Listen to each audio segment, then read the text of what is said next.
Lumea, eu sunt Radu Rusu și astăzi vă întrebați, bă Radule, dar episodul ăsta nu trebuia să fie numărul 6?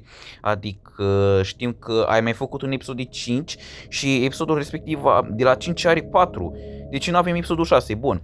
Ideea este în felul următor. Am închis un videoclip care l-am vrut să-l șterg și din păcate trebuie să fac de la 0 și cumva am resetat numerarea și de acum ăsta este episodul 5. Îmi pare rău dacă am făcut treaba asta și v-am redus pe mulți în eroare, dar am făcut asta pentru că era un videoclip care am vrut să-l șterg, să-l bag în privat, adică să-l lăs în public și de asta am făcut-o. Și oricum am revenit cu seria. Ideea este că nu mai știu ce să mai filmez. Bine, nu mai știu, dar nu am mai avut răbdarea să găsesc un video, jocuri și să filmez. Ideea e că nu prea mai am răbdare niciunul la timpul meu să găsesc jocuri de genul, dar dacă vă place, nu uitați de like-ul ăla și nu înțeleg cum ies din jocul ăsta. Bă, cum ies din casă? Ia, poate trebuie să apăsăm pe astea verzi. Nu funcționează. Ia, poate eu, nu știu. Jocurile mișto pe Roblox au cel mai mic număr, dar jocurile cel mai de proastă calitate sunt cele mai jucate. Nu știu cum este algoritmul jocului, Roblox-ul în principal, nu algoritmul jocurilor. Roblox are cel mai ciudat algoritm, sincer, pentru că și AI-ul, pentru că cel mai prost ăsta, face cel mai multe încurcări. Sunt și niște jocuri foarte plictisitoare și astea. Ok. Și asta e un fel de lanternă. Pare fake jocul, pentru că vedeți voi că n-are tot fel de din the watching.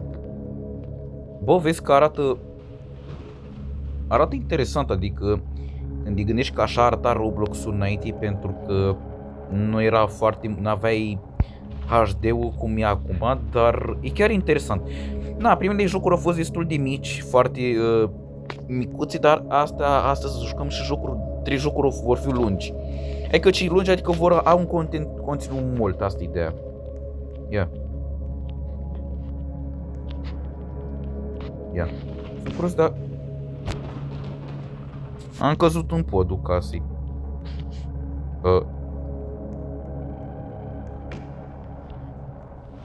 Ok, sunt 2 case.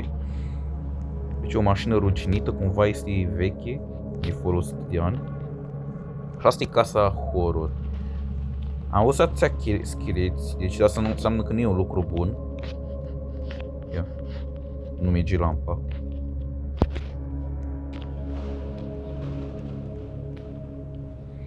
Ok, mare distrugere. Bă, vezi că e interesant făcut, adică multe jocuri din astea care nu sunt jucate sau au fost uitate, multe dintre ele sunt prost făcute. Uite-l pe băiatul ăla. Ok. N-are, cum îi zice, stați la casă, chestia este că, de ce am făcut asta, multe videoclipuri, dacă ați observat, care, bine, nu sunt foarte numeroase, dar pe viitor cred că o să mai închid mai multe episoade pe canalul ăsta, adică închis, adică o să intre pe privat și dacă văd că videoclipul nu convine, o să-l șterg la final, da? Sunt multe videoclipuri care e vorba de anumite persoane care nu mai vreau să vorbesc cu dânsele și cumva le închis și de asta pe viitor să fiu mult mai mult închise. Și ai că, bă, deci jocul ăsta, jur că asta n-are Anchor. Ok. N-are nicio logică asta. Cum urcă trenul? Bine, e făcut mai mult de decor, dar gândiți-vă să fie chiar un tren să treacă pe asta. Adică n-are nicio logică, adică să buguiești total pe oda asta. Ok.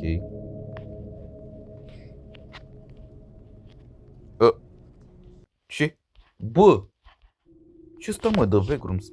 Nu doresc. Așa. Bă, are atâtea nebunii jocul ăsta, deci nu știi pe unde să o iei. Adică... ce e aici? Club. Ce scrie? Night Club.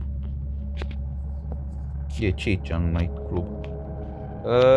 Nu cred că-mi văd nimic, nu înțeleg absolut nimic de acolo, e un întuneric total. Angăr. Îmi place că de pe ciorele n-au ancor. Ia.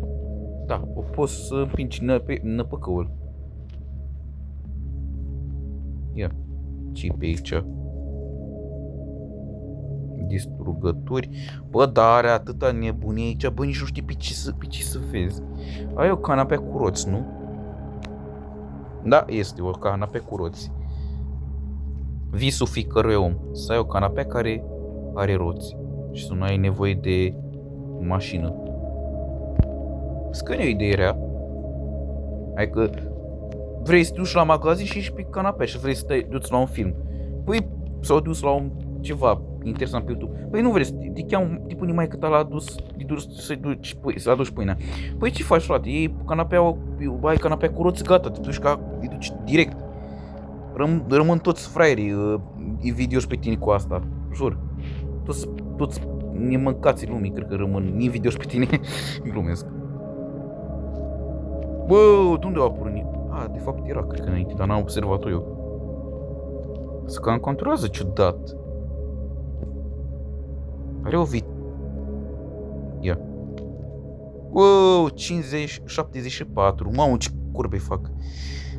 Bine, bă, jocul e interesant și ăsta, dar are atâta de interesant. Adică, băi, n-am văzut așa joc vreodată să fie așa de full. Bă, are prea mult. E felul de joc care ai pune prea multe căcaturi într-o hartă de default, adică făcut de Roblox. Dar haideți la următorul joc, pentru că ăsta nici nu știi cu ce să începi. Că a trecut ceva și de acum sunt 6-5 ani de când e 2021. Wow.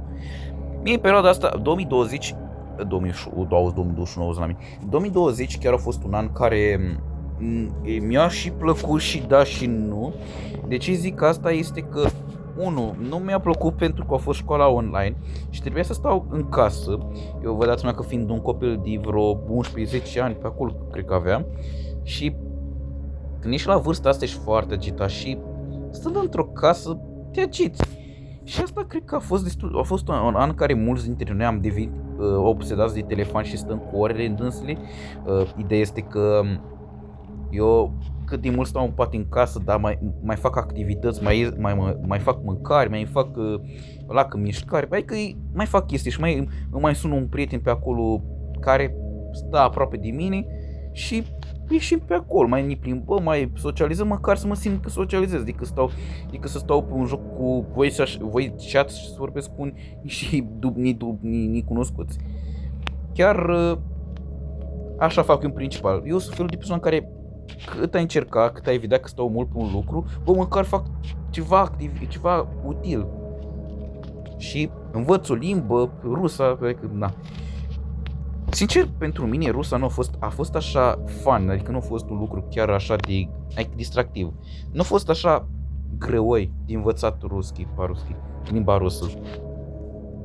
Adică a fost chiar interesant să-ți dai seama cât de și să-ți dai seama cât de ușor este să vezi oamenii care să bat cu pieptul cu pumnii în piept, că ei sunt mari cunoscători de limba rusă, dacă nu o văd măcar un lucru foarte useless, foarte ușor, să-i pierd. Da, asta m-a învățat pe mine rusa, că îți dai seama care e marele fraier, adică din spate.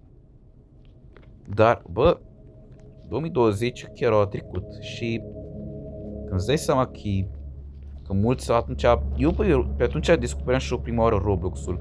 Da, deci 2020 era pentru mine prima oară Roblox-ul și prin perioada asta aflasem și eu de Piggy. Deci pe perioada, că na, vă dați seama, fiind pandemie, nu aveai timp de altceva să faci în casă și jucam cu orele Piggy. Dar lăsă nostalgia asta, jocul e interesant și înțeleg și eu de ce au murit, pentru că mulți cam dorim să uităm de o perioadă care stăteam cu orele în casă, deci da, cam atât pe acest episod, fraților, eu am fost